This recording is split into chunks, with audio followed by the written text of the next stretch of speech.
Black water लेन। कहानी की शुरुआत एक स्कूल क्लास से होती है, जहां पर क्लास टीचर कैस जब अपना लेक्चर खत्म करके अपने घर जा रही होती है तो तभी वहां पर अंधेरा हो जाता है और बहुत जोरों से बारिश होने लगती है। कैस का घर जंगलों के बीचों बीच होता है। तभी कैस को रास्ते में खड़ी एक कार नजर आती है और जब वो अपनी कार से उस कार के अंदर देखती है तो उसे वहां पर एक लेडी नजर आती है जो कि बिल्कुल स्टिल बैठी हुई थी। कैस देखने की कोशिश करती है कि वो ठीक है या नहीं, लेकिन वहां पर बारिश से अंधेरा हुआ होता है जिसकी वजह से वो ठीक से देख नहीं पाती। उसके बाद कैस तुरंत अपने घर चली जाती है और वहां पर जाकर सो जाती है। अगली सुबह कैस की जब आंखें खुलती हैं तो उसका हस्बैंड मैट उसके पास आता है, जहां पर वो उसे बताता है कि कल रात ब्लैक वाटर लेन रोड पर एक लेडी की लाश पुलिस को मिली है जिसका कार में मर्डर हो गया था। ये सुनकर कैस हैरान हो जाती है और वो तुरंत अपने मोबाइल में उस न्यूज को देखती है तो उसे उस लेडी की फोटो नजर आती है जो कि कल रात उसे नजर आई थी। उसी दिन वो अपनी दोस्त रेचल से मिलने के लिए जाती है, जहां पर वो उससे अपनी माँ के बारे में बात कर रही थी और उनकी बातों से हम जान पाते हैं कि कैस की माँ की कुछ सालों पहले डेथ हो चुकी थी। शाम को ये दोनों अपनी बेस्ट फ्रेंड सूजी की पार्टी में जाने वाली थी क्योंकि सूजी का बर्थडे था, इसीलिए वो उसके लिए गिफ्ट लेने जाती हैं। वो सामान लेकर कैस जब अपने घर पहुंचती है तो अचानक से उसे महसूस होता है कि उसे कोई देख रहा है, लेकिन इस बात को वो नजरअंदाज कर देती है और वो घर के अंदर चली जाती है। लेकिन जब वो अपनी खिड़की से बाहर देखती है तो उसे एक अजीब सा आदमी दिखाई देता है जो कि उसकी तरफ एकटक नजर बनाए हुए था। तभी वहां पर मैट आ जाता है और कैस से पूछता है कि वो खिड़की की तरफ क्या देख रही है तो वो उसे बताती है कि उसे एक अजीब सा आदमी घूर रहा था। जब मैट खिड़की से बाहर देखता है तो उसे वहां पर कोई भी नजर नहीं आता, जिससे उसे लगता है कि शायद उसकी वाइफ हेलुसिनेट कर रही होगी। लेकिन कैस का यही कहना था कि उसने जरूर आदमी को देखा है। उसके बाद मैट और कैस सूजी की पार्टी में जाते हैं जहां रेचल भी आई होती है। उधर रेचल कैस को बताती है कि जिस लेडी का कल मर्डर हुआ था दरअसल वो उसके और सूजी के ऑफिस में काम किया करती थी। ये सुनकर कैस हैरान हो जाती है और तभी वहां पर सूजी आ जाती है और वो कैस और रेचल को वहां देखकर काफी खुश हो जाती है। सूजी कैस को अपने टेनिस कोच कॉलिन से इंट्रोड्यूस करवाती है जो कि असल में कैस के स्कूल में काम करता था। कुछ देर एंजॉय करने के बाद कैस और मैट वहां से वापस घर चले जाते हैं। मैट कैस को उस लेडी की फोटो दिखाता है जिसका कल रात मर्डर हुआ था और वो उसे बताता है कि इस लेडी का नाम जेन है। वो मर्डर उनके घर के पास ही हुआ था, जिससे कैस काफी डर गई थी और वो मैट से कहती है कि क्यों ना वो अपने घर में अलार्म सिस्टम इंस्टॉल करवा ले। ये सुनकर मैट उससे कहता है कि वो बिल्कुल सही कह रही है और वो तुरंत सारे खिड़की दरवाजे को बंद कर देता है। तभी कैस के पास रात को एक कॉल आता है और जब कैस उस कॉल को उठाती है तो सामने से किसी की भी आवाज नहीं आती, इसीलिए कैस तुरंत उस कॉल को काट देती है। अगली सुबह कैस जब उठती है तो वो मैट को घर पर नहीं पाती। तभी जेन की न्यूज टीवी पर चल जाती है जिसे देखकर कैस और ज्यादा डर जाती है और तभी उसे अपने घर में से कुछ आवाज आने लगती है और जब वो उस आवाज का पीछा करते हुए जाती है तो हम कैस के पीछे किसी की शैडो को देखते हैं। जब कैस मुड़कर देखती है तो वहां पर उसे कोई भी नहीं दिखता, लेकिन तभी अचानक उसका फोन रिंग होता है और वो उस कॉल को उठाती है तो उस तरफ से फिर किसी की आवाज नहीं आ रही थी। थोड़ी देर बाद कैस के घर एक आदमी आता है जो कि उसके घर का अलार्म सिस्टम चेक करने आया होता है। वो वहां पर सिक्योरिटी चेक करता है और उसके बाद वहां से चला जाता है। उसके बाद कैस जेन की मर्डर वाली साइट पर जाती है जहां पर उसे कुछ बुक भी रखे हुए नजर आते हैं। तभी कैस को वहां पर एक फॉक्स दिखती है जिससे डरकर वो तुरंत वहां से भाग निकलती है। कैस अपने साथ उस ईयर रिंग को वहां से उठाकर ले आई थी और वो उस ईयर रिंग को अपने कबर्ड में रख देती है। कैस की शक्ल से हम जान पाते हैं कि उसे किसी बात का डर है, यानी कि ये भी हो सकता है कि कैस ने ही जेन को मारा हो। और उसके बाद वो साइड पर गई उसकी दूसरी ईयर रिंग लेने के लिए। रात होते ही कैस नहाने के लिए चली जाती है जहाँ जब वो बाथटब में होती है तो अचानक से वो तड़पने लगती है। उसे ऐसा लगता है कि कोई इसे पानी में डुबो रहा है, लेकिन असल में वहाँ पर कोई भी नहीं होता। कैस इससे बहुत डर जाती है और तुरंत वो मैट को कॉल करती है और उसे बताती है कि उसके घर में कोई आ गया है। ये सुनकर मैट काफी हैरान हो जाता है और वो तुरंत अपनी वाइफ को बचाने के लिए निकल जाता है। तभी अचानक घर की डोरबेल बजती है और कैस दरवाजे के पास जाती है तो वहाँ पर ऑफिसर लॉसन आए होते हैं जो कि जेन के मर्डर के बारे में उससे पूछताछ करने के लिए आया था। ऑफिसर उससे पूछता है कि क्या वो जेन के मर्डर के वक्त उस लेन में थी या नहीं, तो कैस उसे घबराते हुए बोलती है कि हाँ, वो उस समय समय वहीं पर थी और उसने जेन को देखा भी था, लेकिन वो उसे देखकर काफी ज्यादा डर गई थी, इसलिए उसने पुलिस को इस बारे में नहीं बताया था। पुलिस के जाने के बाद मैट कैस से उस रात वाले इंसिडेंट के बारे में पूछता है कि उसने इस बारे में उसे क्यों नहीं बताया, तो कैस उससे कहती है कि क्योंकि उसने उस रोड से उसे जाने के लिए मना किया था और हो सकता है कि जेन के मर्डरर ने ही पुलिस को उसके बारे में बताया हो कि उस रात वो भी वहां से गुजरी थी। तभी पुलिस उसके दरवाजे पर आई उससे पूछताछ करने के लिए। अगली सुबह कैस को फिर से वही अननोन कॉल आता है और इस बार भी उसे कोई भी जवाब नहीं देता। फिर कैस जब अपने घर के बाहर जाती है तो वो देखती है कि उसका एक स्टूडेंट एंड्रू उसके घर पर आया हुआ है, जो कि उसको एक बुक लौटाने के लिए आया था। एंड्रू के जाने के बाद कैस स्कूल चली जाती है क्योंकि उसकी एक टीचर से मीटिंग होती है, लेकिन जब कैस स्कूल में पहुंचती है तो देखती है कि वहां पर कोई मौजूद ही नहीं है। तभी वहां कॉलिन आ जाता है, जो कि कैस के यहाँ होने का कारण पूछता है और कैस कॉलिन को बताती है कि उसकी एक मीटिंग है एक टीचर के साथ। ये सुनकर कॉलिन उससे कहता है कि यहाँ पर तो ऐसी कोई भी मीटिंग नहीं होने वाली, और ये सुनकर कैस हैरान हो जाती है और तुरंत वहां से जाने लगती है। जब कैस अपनी गाड़ी से वहां से जा रही होती है तो कॉलिन उसे बहुत ही अजीब सी नजरों से देख रहा होता है। रात को कैस के पास मैट का कॉल आता है, जो कि उसे बताता है कि वो रात को देर से घर पहुंचेगा।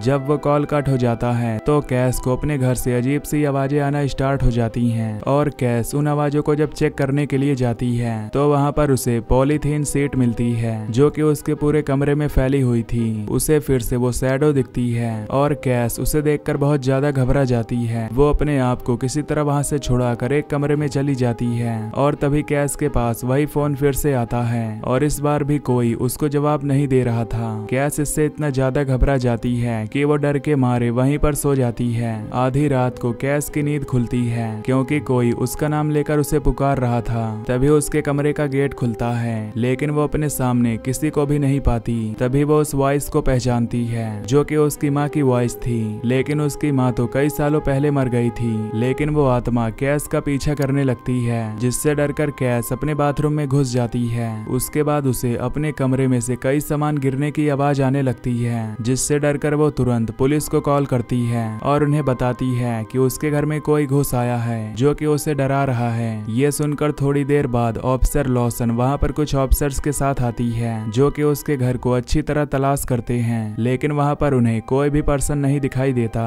और वहाँ पर कोई भी सामान टूटा फूटा भी नहीं था, जिससे साफ था कि कैस झूठ बोल रही है। ऑफिसर लॉसन इस बारे में किसी को कॉल पर बता रही होती है, जहाँ लॉसन को ये भी पता चलता है कि कैस 2 साल पहले मेंटल हॉस्पिटल में एडमिट थी। जिस बात को जानकर लॉसन काफी ज्यादा शॉक हो जाती है और कैस पर निगरानी रखने का प्लान बनाती है, क्योंकि उसे कैस पर शक था। इसीलिए हो सकता है कि शायद वो ये सब हेलुसिनेट कर रही हो। अगले दिन कैस मैट के आने तक एक होटल में रुकने का प्लान बनाती है और कॉलिन से मिलकर उससे पिछली रात के बारे में बताती है, जहां कॉलिन कैस से मैट के बारे में पूछता है तो कैस कॉलिन को बताती है कि उसे अपने स्टूडेंट एंड्रू पर शक है, क्योंकि वो कुछ अजीब सा है और वो उस दिन आया भी था उसे बुक वापस करने के लिए। वो कॉल्स भी शायद एंड्रू ही उसे करता है, जो कि उससे बात नहीं कर पाता। कुछ देर बाद वहाँ पर मैट भी पहुँच जाता है, जिसे देखकर कैस काफी रिलीफ फील करती है। यहाँ मैट और कैस की बातों से मालूम पड़ता है कि कैस अपनी मॉम के जाने के बाद से काफी डिप्रेस्ड हो गई थी, जिसकी वजह से उसने स्लीपिंग पिल्स खाना स्टार्ट कर दिया था और शायद उन पिल्स के साइड इफेक्ट की वजह से कैस को हेलुसिनेशंस होने लगे थे।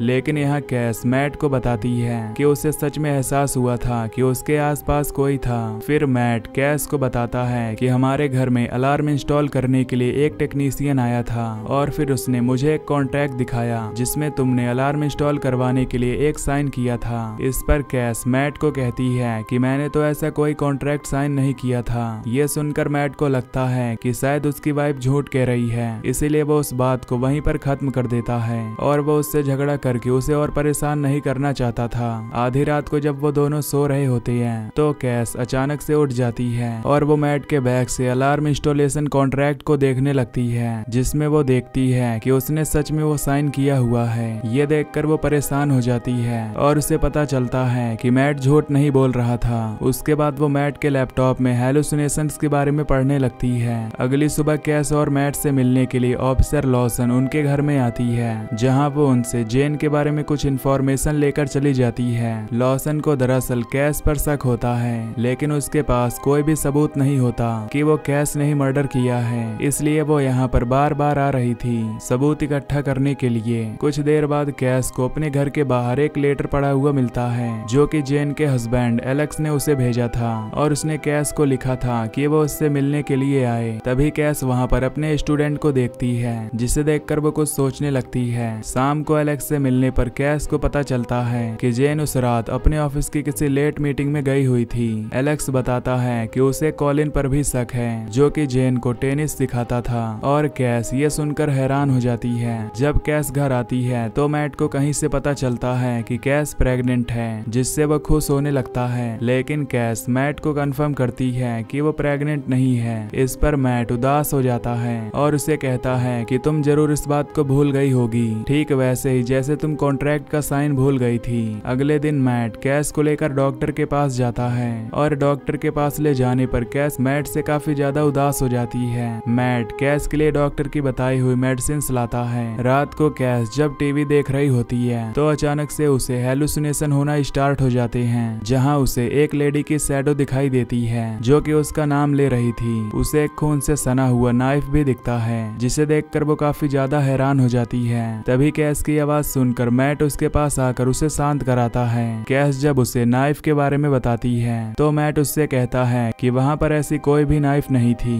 उसके बाद मैट कैस को मेडिसिन लेने को कहता है और अगली सुबह कैस की जब नींद खुलती है तो वो घर के बाहर किसी बच्चे के रोने की आवाज को सुनती है। कैस आवाज का पीछा करते हुए घर से बाहर निकलती है जहां उसे एक वाइट क्लॉथ में कुछ लिपटा हुआ मिलता है। जब कैस कपड़े को खोलती है तो उसके अंदर एक कौवे की लाश होती है जिसे देखकर वो बहुत ज्यादा डर जाती है और तुरंत भागकर घर के अंदर चली जाती है। वो रोते हुए तुरंत मैट की लाई हुई दवाइयों को खाने लगती है जिससे कैस ओवरडोज ले लेती है और उसकी तबीयत बिगड़ जाती है। रात के समय जब कैस सो रही होती है तो उसके घर की डोरबेल बजती है और तब कैस देखती है कि उसके घर की लाइट अपने आप ही ऑन ऑफ हो रही है। डर के मारे कैस तुरंत गेट खोलती है जहां पर उसे ऑफिसर लॉसन खड़ी हुई मिलती है। कैस जब उसे अपनी सिचुएशन बताती है कि जब से उसकी मॉम गई है तब से उसे एंजाइटी प्रॉब्लम है और उसके बाद वो ऑफिसर लॉसन को वो ईयर रिंग्स भी लाकर देती है जो कि उसे जेन के मर्डर वाली साइड पर मिली थी। लॉसन उस ईयर रिंग को अपने पास रख लेती है और कैस से उसके और मैट के रिलेशन के बारे में पूछती है क्योंकि उसे कहीं से पता चला था कि कैस और कॉलिन का अफेयर चल रहा है। इस पर कैस कहती है कि मैट और उसके बीच काफी अच्छे संबंध हैं और कॉलिन सिर्फ उसका दोस्त है और उसके आगे कुछ भी नहीं। लॉसन के जाने के बाद मैट कैस से उस ईयर रिंग के बारे में पूछता है कि उसने उसके बारे में उसे क्यों नहीं बताया, तो कैस उससे कहती है कि वो इस बारे में उसे बताना भूल गई थी। अगले दिन कैस अलार्म इंस्टॉलेशन कंपनी से अपने कॉन्ट्रैक्ट की एक कॉपी मंगवाती है जिसमें अपनी साइन देखकर कैस को विश्वास नहीं होता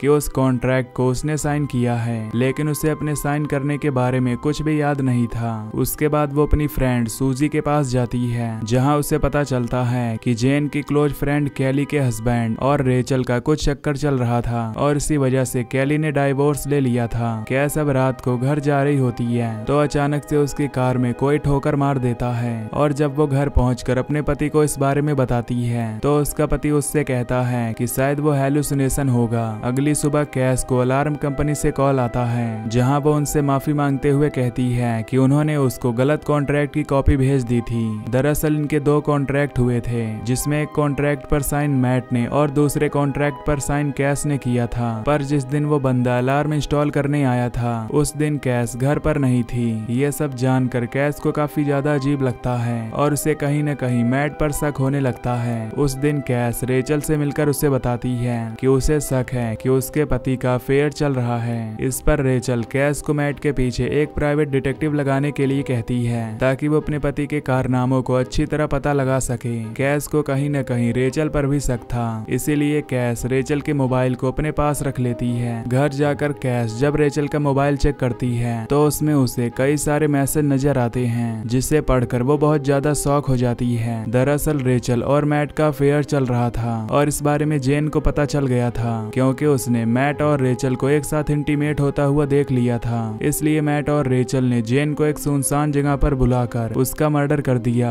कैस को विश्वास नहीं होता कि मैट ने ऐसा किया, इसलिए वो उस नंबर पर कॉल करती है और उस नंबर को मैट उठाता है। इससे कैस को कंफर्म हो जाता है कि उसके पति ने उसे धोखा दिया है। उसके बाद कैस अपने घर में वो मर्डर वेपन्स भी ढूंढ लेती है जो कि उसने स्टोर रूम में छुपा कर रखे थे। ये सब जानकर कैस का दिल बहुत ज्यादा टूट जाता है, इसीलिए वो अपनी मेडिसिन का ओवरडोज ले लेती है और साथ ही में उसी नाइफ से वो अपनी नस भी काट लेती है जिससे जैन का खून हुआ था और ब्लड लॉस होने की वजह से कुछ सेकंड बाद ही उसकी मौत हो जाती है। कुछ देर बाद कैस के घर उसका स्टूडेंट एंड्रू आता है जो कि बार बार डोरबेल बजाने लगता है। उसके बाद वो विंडो से झांकने लगता है और तब उसे कैस की लाश दिखती है तो वो तुरंत पुलिस को कॉल कर देता है। वो तुरंत कैस को हॉस्पिटल भी ले जाता है ताकि उसकी जान बच सके और वो इस बारे में मैट को भी बता देता है। रेचल और मैट को जब ये पता चलता है कि जिस फोन से वो एक दूसरे से बात किया करते थे वो फोन कैस के पास था तो वो तुरंत पहले घर पहुंचते हैं जहां पर वो उस घर में उस फोन को ढूंढने लगते हैं। तभी उन्हें उस घर में एक आवाज सुनाई देती है और तभी अचानक कैस की परछाई उन्हें नजर आती है जिससे वो समझ जाते हैं कि कैस अभी जिंदा है। तभी कॉलिन वहां पर आता है और मैट पर हमला कर देता है। जब कॉलिन मैट को मारने ही वाला होता है तभी रेचल कॉलिन को मारकर बेहोश कर देती है और फिर ये लोग वहां से भागकर कैस को पकड़कर घर में ले आते हैं। यहाँ रेचल कैस से पूछती है कि तुम्हारा और कॉलिन का अफेयर कब से है। इस पर कैस कहती है कि हम दोनों के बीच ऐसा कुछ भी नहीं है। कैस उनसे कहती है कि उसने उन दोनों पर काफी भरोसा किया था लेकिन उन दोनों ने उसे धोखा दिया। तभी रेचल कैस को मारने के लिए एक नाइफ उठाती है लेकिन तभी मैट बीच में आ जाता है जिससे वो नाइफ उसे लग जाती है। वहाँ पर ऑफिसर लॉसन भी पुलिस ऑफिसर के साथ आ जाती है और रेचल को अरेस्ट करके वो मैट और कॉलिन को हॉस्पिटल भेज देती है। जिसके बाद कैस लॉसन को थैंक्स कहती है और उसके बाद हमें कुछ दिनों बाद की कहानी दिखाई जाती है जहाँ पर कैस जेन के हस्बैंड एलेक्स से बात कर रही होती है। कैस से बताती है कि कॉलिन ने अपनी हेल्थ फिर से रिकवर कर ली है और उसका पति मैट सरवाइव नहीं कर पाया और उसकी मौत हो गई। रेचल ने भी कोर्ट में अपने सारे गुनाह कबूल कर लिए थे।